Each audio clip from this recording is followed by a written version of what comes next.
point already for Mike Ortiz. So matching her output in game number 1, Mike. Magandang araw, ngayon nga po ay pag-usapan din po natin ang magiging laban maya-maya lamang ng Chocomucho Flying Titans versus PLDT High Speed Hitters, kung saan ay talaga namang inaabangan din ng lahat. At syempre ibigay natin saan ba magaganap at saan mapapanood. Chocomucho, babawian daw ang PLDT, kaya nang kaya nila ang lakas nito. Yan po lahat na pag-uusapan sa video ito. And before that guys, please naman, don't forget to like, comment, and subscribe, and pa-hit the notification bell para lagi po kayong updated sa mga bonggang video about sa volleyball dito sa Pilipinas.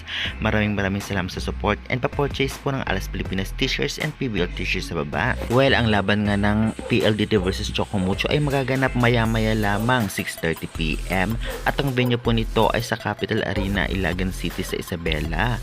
Grabe, kung ating napansin sa opening day ng game nila doon sa Ilagan City ay marami talagang fans ang nag-abang.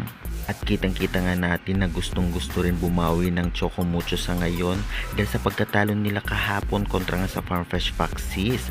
Kaya naman susubukan din nila ang lakas ng PLDT na tinalo rin ang Petrogas. Kaya naman para manalo ang Chocomucho para sa kanila ay kailangan nilang sabayan ang lakas ngayon ng PLDT, especially blockings at offensa talaga ang matibay ngayon sa PLDT.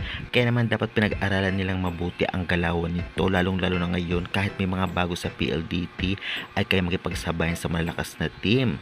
At still undefeated pa sila. Samantalang sa Chocomucho naman, dahil sa pagkawala nga ni Cici Rondina at ni Mars Alba, ay medyo parang bumaba ang laro nila. Ngunit may laban pa rin kahit papano dahil sa laban nga kontra nga sa Farm Fresh ay dikit din ang scores. At syempre mga veterans player pa rin ang naglalaro sa Chocomucho, kaya naman syempre bilog ang bola at may pag-asa pa rin, kaya tiyak na magiging maganda ang laban, lalong lalo pa sabik din ang Chocomucho makabawi sa kanilang mga pagkatalo ngayon sa pag-uumpisa pa lamang ng conference na ito. Kitang-kita rin natin na talagang malakas pa rin ang wing spikers ng Chocomucho at mga veterans players.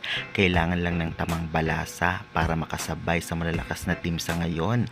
Especially hindi madali ang mga kaharap nila ngayon na PLDT High Speed Hitters na sabik din na makapunta sa championship.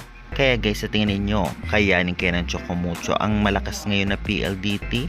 Comment nyo na yan at huwag kalimutan mag-like and subscribe for more updates.